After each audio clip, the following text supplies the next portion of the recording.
রানীবাড়িতে কংগ্রেসের বিশাল জনসভা। লক্ষ্মীবাজার জেলা পরিষদ আসনে নীলুফা ইয়াসমিনের প্রার্থিত্বের পক্ষে জোরালো দাবি দলীয় কর্মী সমর্থকদের। রাজনীতিবিদ বদরুল হকের বদৌলতে নীলুফার জয় সহজ হবে বলে মনে করছেন দলের তৃণমূল স্তরের কর্মী সমর্থকরা। করিমগঞ্জ তথা বর্তমান শ্রীভূমি জেলার অন্যতম আলোচিত লক্ষ্মীবাজার জেলা পরিষদ আসনে কংগ্রেসের মনোনয়ন প্রত্যাশী বিশিষ্ট সমাজসেবী এবং রাজনীতিবিদ বদরুল হকের পুত্রবধূ নীলুফা ইয়াসমিনের সমর্থনে গতকাল সন্ধ্যায় এক বিশাল জনসভা অনুষ্ঠিত হয় রানীবাড়ি জিপির ঘন সমর্চক চৌমাথায়। বিশিষ্ট সমাজকর্মী আব্দুল হামিদের সভাপতিত্বে এলাকাবাসীর বিপুল অংশগ্রহণে সভাটি এক গণজোয়ারের রূপ নেয়। সেখানে উপস্থিত শত শত মানুষ এক বাক্যে নীলুফা ইয়াসমিনকে সমর্থন জানিয়ে কংগ্রেসের মনোনয়ন প্রদানের জোরালো দাবি তোলা হয়।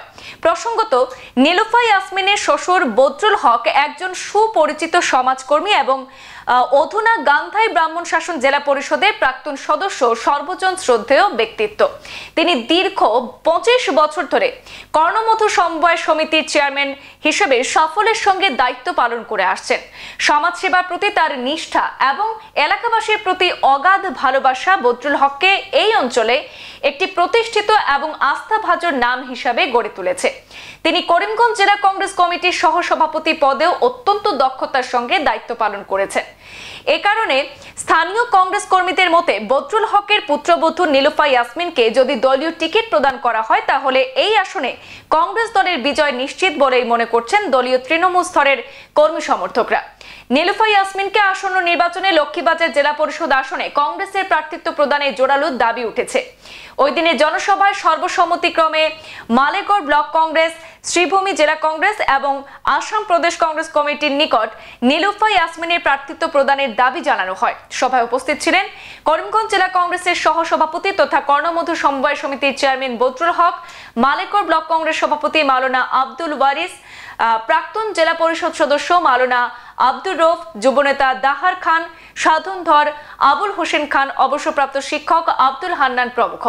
এদিনের বিশাল জনসভা থেকেই প্রতীয়মান হয় যে লক্ষ্মীবাজার জেলা পরিষদ আসনে নীলুফা ইয়াসমিনের যথেষ্ট সুবিধাজনক অবস্থান রয়েছে। এখন দেখার বিষয় যে আসাম প্রদেশ কংগ্রেস নেতৃত্ব বা জেলা নেতৃত্ব জন আবেগ এবং কংগ্রেস কর্মীদের দাবিকে কতটা গুরুত্ব দেন।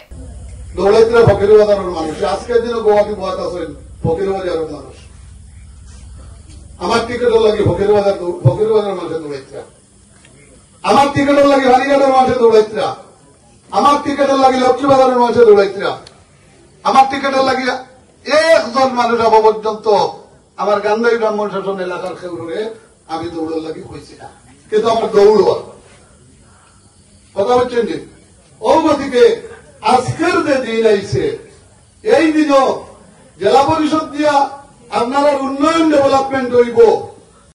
আজকে 40 বছরের রাজনীতির মাঝে একজন মানুষ হইতে পারত না, কোন মানুষের বিচারও গিয়া আমার গাড়ির তেলের পয়সা লইছি।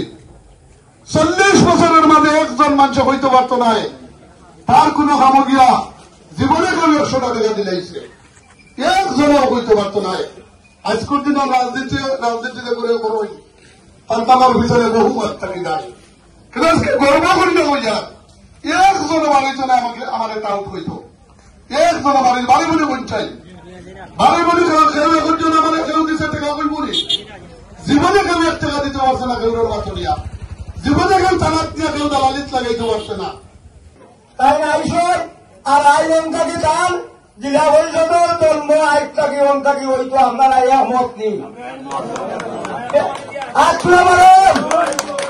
সংবাদ এ পর্যন্তই, ফিরছি পরবর্তী অন্যান্য আপডেট নিয়ে। ধন্যবাদ।